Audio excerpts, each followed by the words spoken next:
What? I don't know. It was the weirdest thing ever. Have you ever? 20 lights in the sky. It was so amazing. It was like there was like 20 of them right back to back, and they were staggered, not exactly, but they were directly in one line. And it went from the west to the east at 5:58 Eastern Standard Time. Somebody else look up in the sky, man. Come on. If you're out in Peterborough, Kingston, tell me what the hell that was. That was trippy. Boy, we'll see y'all tomorrow. Farmers Convoy on the... Say that easy. Phenomena. What many people still call UFOs. UAPs. Last week we spoke with the director of The Age of Disclosure. It's a new documentary out about a suspected government cover-up over UAPs for decades, which debuts tonight in select theaters around the country. Is also available on Prime Video. It's powerful. It features testimony from 34 former and current government officials, including witnesses who have testified before Congress. Earlier we spoke with another whistleblower who is now a congressional task force member on the UAP subject. If you believe we have crashed craft, stated earlier, do we have the bodies of the pilots who piloted this craft? Biologics came with some of these recoveries, yeah. Were they, I guess, human or non-human biologics? Non-human. Well, let's get some insight into the UAP, or UFO, it used to be called, controversy, and what Congress is trying to do about it. Joining us now, retired Air Force Major David Grush, who has been a whistleblower on the subject of UFOs, UAPs, and government transparency. He's a special advisor now to the House UAP Task Force. Thanks for being here. Thank you for having me on, Brett. So since then, people say, where is the evidence? What's happening? Why don't we know more right now, almost 2 years later? Well, certainly the last administration didn't help, and my hearing, of course, was during the last administration, and they were not exactly super transparent on this issue, unfortunately.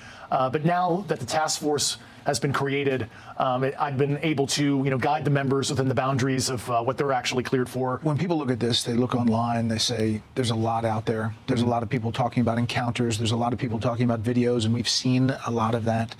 Can we just cut it down to, you believe that we have encountered alien beings and that they've come to Earth and that we know about it as a U.S. government?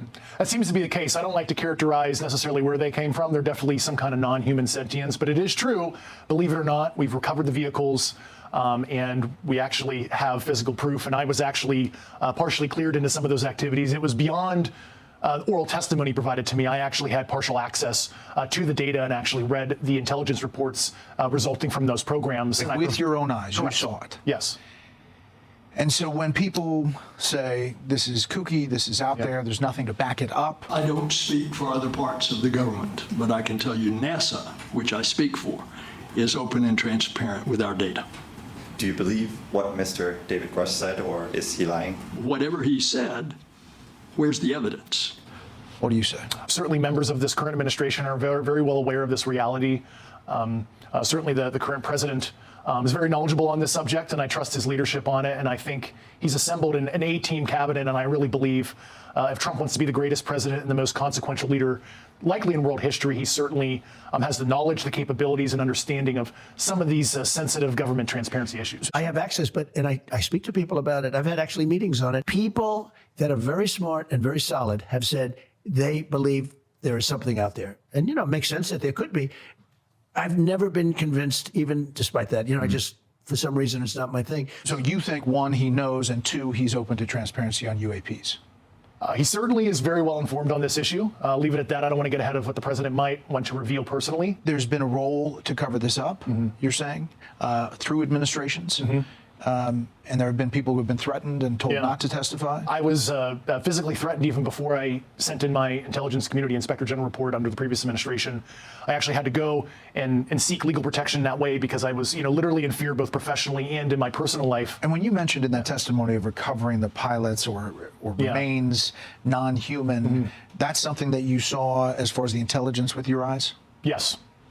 And it is a very uncomfortable, even for me now, as somebody who's seen it, experienced it, even talking about it, because it's so outside a normal person's worldview to understand that there is this biological sentience that have piloted these crafts that don't necessarily look 100% like you and I. Were there pictures? Were there?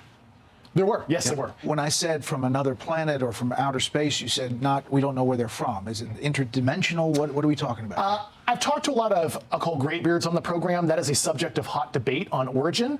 I've, as a guy trained in physics formally as well in my background, I leave an open mind on what the origin is. Certainly, there is the extraterrestrial hypothesis, and they could be coming from elsewhere off Earth, but I don't usually go there because I did not see that data, and I'm not conversant in the high confidence theories that the U.S. government had. I'm not aware of any remains that the department has of any signs of extraterrestrial beings or activity or technology. You say we, the U.S. government knows, but there are many other governments around the world. Do they know? They have their own programs, and like I said 2.5 years ago, we have been in arms race with our peer competitors, namely Russia and China, and they have their own programs in this regard. And I was actually able to view a body of intelligence that discussed adversarial programs, and I'll leave it at that. We've recovered things, you say, bodies and physical remains. Was there a sense that the motive of how they got here, what they were doing, was it peaceful, not peaceful? We've seen a mixed bag of activity. And motive and intent, why they're visiting, that's once again, that gets into our assessments, not necessarily, we can't quite understand the intent of some of the sentients and why they're visiting. Could it be because we have interesting genetic material on Earth? We're a Jurassic Park tourist attraction for them. Could be a myriad of reasons. For the other people who are coming out, you say to them what? You've obviously faced intimidation. You talked about harassment. There are reports that others have too. I say that there's hope. Certainly, Congress values whistleblower information right now, and certainly I believe there's an appetite with the administration to do the right thing on this as well. And there's some other things that are happening behind the scenes that I'll let the administration discuss when they're ready. Okay. Well, we appreciate your time, and we'll follow every element. It's fascinating. Yep. Thanks for having me on. Hey, Sean Hannity here. Hey, click here to subscribe to Fox News YouTube page and catch our hottest interviews and most compelling analysis. You will not get it anywhere else.